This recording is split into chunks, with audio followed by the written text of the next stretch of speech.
Hello friends आपनालोक সকলোকে মোৰ অন্য এটা ভিডিঅ'লৈ পুনৰবাৰ স্বাগতম জনাই আজি ভিডিঅ'টো মই আৰম্ভ কৰিবলৈ লৈছো আজি মানে আমাৰ ঘৰত এটা গেছ সেফটি কানেকচন কৰিবলৈ লৈছো আৰু এই গেছ সেফটি কানেকচনটো মানে ব্যৱহাৰ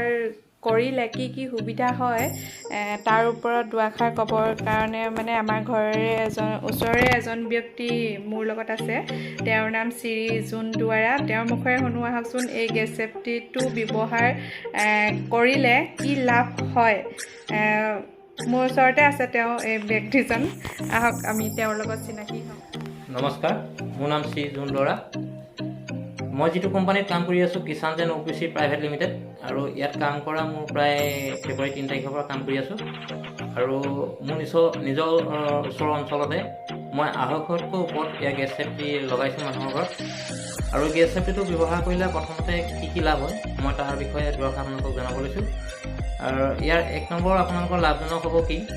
আপোনালোকৰ এই গেছ সেফটিটোৰ 3 বছৰ কোম্পানীয়ে গ্যাৰাণ্টি দিছে আপোনালোকৰ ইয়াত লিখা আছে আপোনালোকে চাব পাৰে এইটো 3 বছৰ গ্যাৰাণ্টি দিছে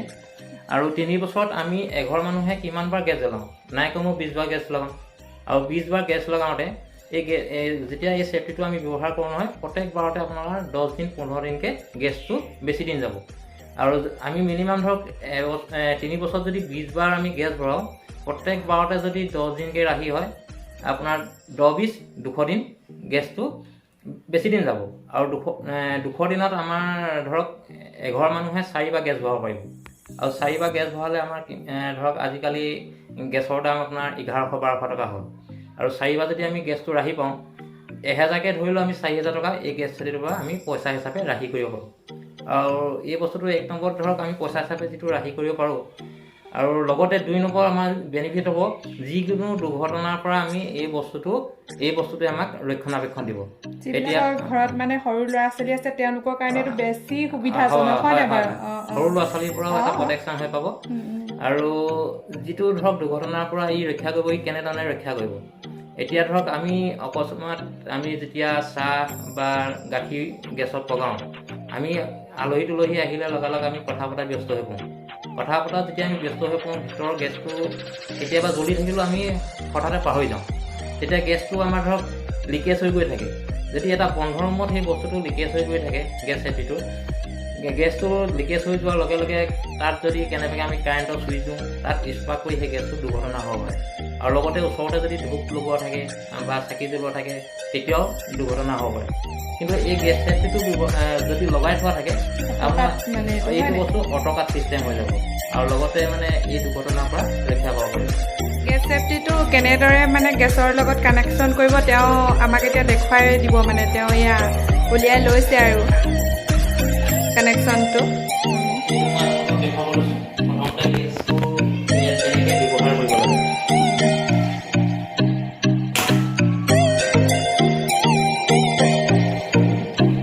প্ৰথমতে গেছটো খুলি ল'ব লাগিব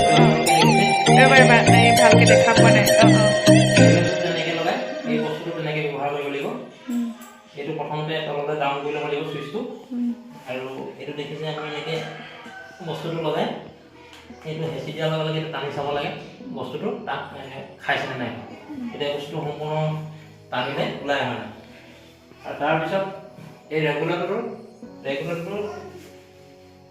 এই গেছ ডিভাইডৰ ওপৰত লগাব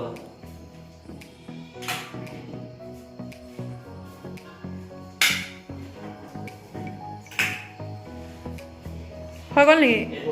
এতিয়া তুমি অন কৰি দেখুৱাই দিয়া এতিয়া প্ৰথমতে এইটো চুইচ এবাৰ ওচৰৰ পৰা দেখুৱাই দিওঁ এতিয়া প্ৰথমতে কোনটো অন কৰিব লাগিব এইটো প্ৰথমতে অন কৰিব লাগিব তাৰপাছত ৰেগুলেটৰটো অন কৰিব লাগিব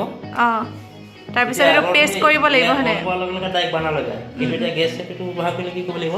ইয়াত আমি দুবাৰ পেষ্ট কৰিব লাগিব দুবাৰ পেষ্ট কৰাৰ লগে লগে গেছৰ পৰিমাণ কিমান আছে মিটাৰ দেখাইছে শ্ব' কৰিছে আপোনালোকে দেখিছে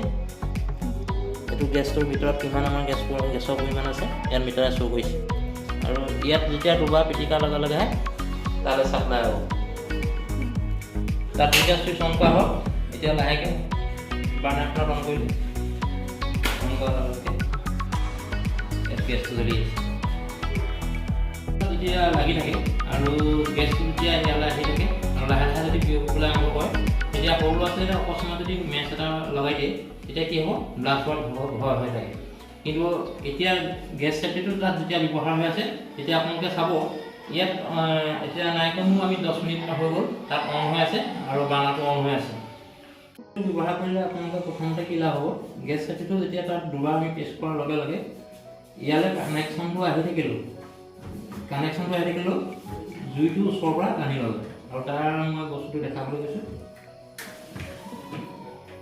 এইটো আপোনালোকে দেখিছে জুইচ লাগাটো মই ইমান ওচৰৰ পৰা দিয়াৰ পিছতো গেছটোৱে টানি লোৱা নাই। যেতিয়া আমি একেবাৰে ওচৰত গৈ লগাম তেতিয়াহে গেছটো জ্বলিব। গতিকে আপোনালোকে ইয়াৰ পৰা একো ভয় খাবলগীয়া নাই। গেছটো যদি অকণমান পাহৰি থকা হয় ইয়াৰ পৰা এটা ধুনীয়া সুৰক্ষা পাই থাকিব গেছ চেফটিটোৰ পৰা। আৰু লগতে আপোনাৰ প্ৰত্যেকবাৰতে ইয়াৰ এটা দিন হিচাপেতো বেছি যাব আৰু লগতে এই সমস্যাৰ পৰা আপোনালোকে আঁতৰত থাকিব পাৰিব। গেছ চেফটি ডিভাইচৰ বিষয়ে মোৰ অভিজ্ঞতাৰ ফালৰ পৰা যিমান জানো আপোনালোকক জনালোঁ আৰু শেষত মোৰ ফালৰ পৰা সকলোকে ধন্যবাদ জনালোঁ। আপোনালোক সকলোৱে দেখিলে গেছ চেফটিটো কেনেদৰে গেছৰ লগত কানেকশ্যন কৰা হ'ল আৰু এইটো আমাৰ সুবিধা মানে প্ৰয়োজন আছিলে সেইকাৰণে আমি গেছটোৰ লগত মানে গেছ চেফটিটো কানেকশ্যন কৰি ল'লোঁ। তাৰ ভিডিঅ'টোকে আপোনালোকৰ আগত আজি শ্বেয়াৰ কৰিলোঁ। ভাল লাগিলে সকলোৱে ভিডিঅ'টো চাব আৰু